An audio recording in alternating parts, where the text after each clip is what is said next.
Job کے اندر جو ہمارے فوجی شہید ہوئے اور جو زخمی ہوئے، میں ساری قوم کی طرف سے ان کے خاندانوں کو، ان کے بہن بھائی رشتہ دار، بیوی بچے ماں باپ، ساری قوم کی طرف سے آپ کے لیے دعا کرتے ہیں کہ اللہ آپ کو صبر دے اور آپ کو طاقت دے یہ مشکل وقت کا سامنا کرنے کے لیے۔ میں نے جب جنرل فیض کی بات کی اور جنرل باجوہ کو میں نے سمجھایا کہ صرف جنرل فیض کو سردیوں تک اس لیے رکھنا چاہتا ہوں کہ وہ 5 سال سے وہ سیکیورٹی چیف ہیں، انٹیلیجنس کے چیف تھے پاکستان میں، ان کے رابطے تھے افغانستان کے طالبان سے بھی، دوسری حکومت سے بھی، اور ان کا ہونا اس وقت بڑا ضروری تھا جب یہ چینج اوور ہو رہا ہو۔ میں نے کبھی بھی یہ نہیں سوچا تھا کہ آرمی چیف جنرل فیض کو میں نے بنانا ہے، کیونکہ مجھے تو پتہ ہی نہیں تھا باقی کون تھے جو رننگ میں تھے۔ لیکن یہ جنرل باجوہ نے اپنی ان کو لوگوں کو بتایا ہوا تھا کہ عمران خان نے فیصلہ کیا ہوا ہے، ان کو میرے خلاف کیا۔ اور جو اصل ایشو تھا کہ جب یہ چینج اوور ہو رہا تھا افغانستان میں، تو یہ بڑا امپورٹنٹ تھا کہ اس وقت جو ایکسپیرینسڈ سیکیورٹی چیف تھا وہ ڈیل کرتا۔ نہ ٹائم دیا گورنمنٹ نے، جو انہوں نے فیڈرل گورنمنٹ لے کے آئے، نہ ان کو کوئی انٹرسٹ تھا، یہ تو اپنے چوریاں معاف کرنے میں لگ گئے آتے ساتھ ہی، نہ ان کو سمجھ تھی۔ اس کے علاوہ جو مسئلہ آیا، جیسے ہم نے گورنمنٹس اپنی پختونخوا کی اور یہ پنجاب کی جب ختم کی، اور یہ جو کیئر ٹیکر سیٹ اپ آیا، کیئر ٹیکر سیٹ اپ کو ان کو کوئی انٹرسٹ ہی نہیں ہے اس چیز کے اندر، نہ ان کی کوئی اہلیت ہے۔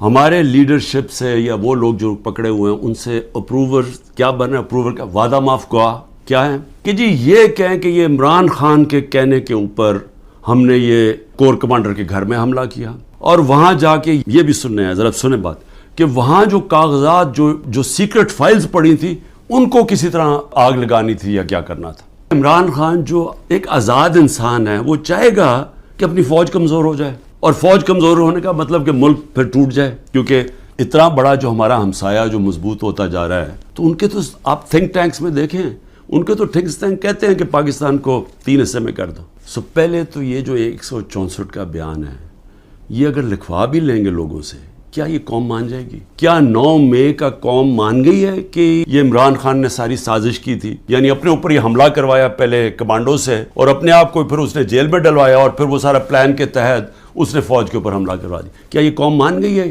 سازش یہ ہے جی کہ ہمارے اندر لوگ چھوڑے ہوئے ہیں، ہماری اپنی پارٹی کے، اور وہ جو جن کو انہوں نے توڑ لیا، جن کو انہوں نے کہلوا دیا کہ جی اب تو عمران خان کے اوپر کانٹا ڈال گیا، اس نے تو آنا نہیں ہے، تو وہی لوگ جا کے ہمارے لوگوں کو، جو ہمارے ٹکٹ ہولڈرز ہیں پنجاب میں یا جو ہمارے ایکس ایم پیز ہیں، ان کو جا کے کہہ رہے ہیں کہ جی اب عمران خان نے تو آنا نہیں ہے۔ اس کے اوپر تو فیصلہ ہو گیا کہ اس کے اوپر تو ہم نے کانٹا ڈال دیا، تو اس نے آنا نہیں ہے، پارٹی بھی ختم ہو جائے گی اب۔ تو اس لیے بہتر یہ ہے کہ آپ ایک اور کسی، یا یہ جو پی ڈی ایم کی پارٹیز میں چلے جائیں، یا جو بھی ہم نے نئی کوئی پارٹی بنائی اس کے ساتھ چلے جائیں۔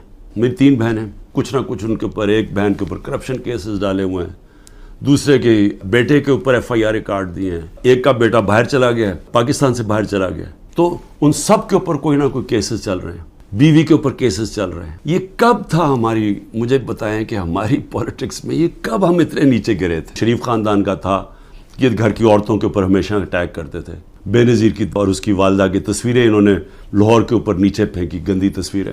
انہوں نے وہ جو ویڈیو ٹیپس، مریم ماہر ہے ٹیپس کے اوپر، وہ ٹیپس بنا لیتے ہیں، بلیک میل کرتے ہیں۔ یہ تو تھا ان کی روایت پرانی۔ اظہر ماشوانی ہمارے سوشل میڈیا کا، اس کا بھائی کو 2 مہینے سے اٹھایا ہوا ہے۔ ہمارا جو علی اوان ہے ہمارے اسلام آباد سے جو MN ہے، ان کے بھائی کو، وہ ایک پروفیشنل ہے، اس کا تعلق ہی کوئی پارٹی سے نہیں ہے، اس کو اغوا کر کے لے گئے۔ شہزاد اکبر جو انگلینڈ گیا ہوا ہے، اس کے بھائی جو کہ نارمل نہیں ہے، اب نارمل ہے اس کا بھائی، اس کو اٹھا کے لے گئے، وہ غائب کیا ہوا ہے۔ یہ سب غائب کیے ہوئے ہیں۔ عمران ریاض، اب اس کا کیا تعلق تھا 9 مئی کے ساتھ؟ وہ غائب کیا ہوا ہے، اس کو بھی عدالت کہہ رہی ہے اس کو بلاؤ، وہ بھی نہیں آ رہا۔ یعنی کب پاکستان میں ایسے ہوا تھا کہ جو بھی طاقت میں بیٹھے ہوئے ہیں، جو یہ سب کچھ کروا رہے ہیں؟ میں آپ سے ایک سوال پوچھتا ہوں کہ کبھی آپ نے سوچا ہے کہ اتنا زیادہ کسی کے ایک پارٹی کے اوپر آپ زور لگائیں اور ظلم کریں اور وہ پھر پارٹی نہ ٹوٹے؟ GHQ کے اندر نواز شریف مینوفیکچر ہوا، ایک ٹیسٹ ٹیوب بیبی پیدا کی گئی پالیٹکس میں، وہ اس طرح پالیٹکس میں آیا تھا۔ تو تجربہ، میں صرف یہ کہہ رہا ہوں کہ جس آدمی نے 0 سے پارٹی شروع کر کے 2 پارٹی سسٹم بریک کر کے آج اللہ کا کرم ہے سب سے بڑی پارٹی ہے پاکستان میں.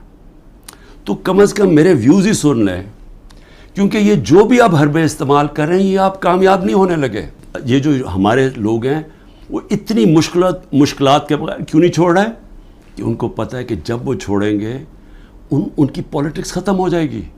ان کو پتہ ہے کہ ووٹر جو نیچے بیٹھا ہوا ہے وہ ووٹر کہہ رہا ہے کہ اگر آپ نے تحریک انصاف کے ٹکٹ کے اوپر نہ لڑے ہم آپ کو ووٹ نہیں دیں گے. میں تو اپنے نظریے کے ساتھ کھڑا ہوں, لیکن یہ انجینئرنگ سے ملک کو وہ نقصان ہوگا جو ہماری معیشت کوئی بھی نہیں سنبھال سکے گا. یہ کہا جا رہا ہے جی کہ لیول پلینگ فیلڈ تب ہوگی جب نواز شریف آ جائے گا. تو ساروں کی تو کرپشن کیسز ختم کر دیے ہیں, تو رہ کیا گیا اب؟ تو اس کو بلا لیں واپس. وہ کیوں نہیں آ رہا پاکستان؟ میرا ایک چیلنج ہے کہ جس حلقے سے بھی وہ کھڑا ہوگا میں اس حلقے سے کھڑا ہوتا ہوں, اور میں کوئی کیمپین بھی نہیں کروں گا. یہ ڈر ہے نا کہ عمران کو جیل میں ڈال دو, میں کیمپین بھی نہیں کرتا. لیکن میں آج آپ کو پاکستان کی عوام کی فیلنگ بتا رہا ہوں کہ یہ ملک بدل چکا ہے. یہ ملک کبھی بھی اس طرح کے لوگوں کو اب ووٹ نہیں دے گا.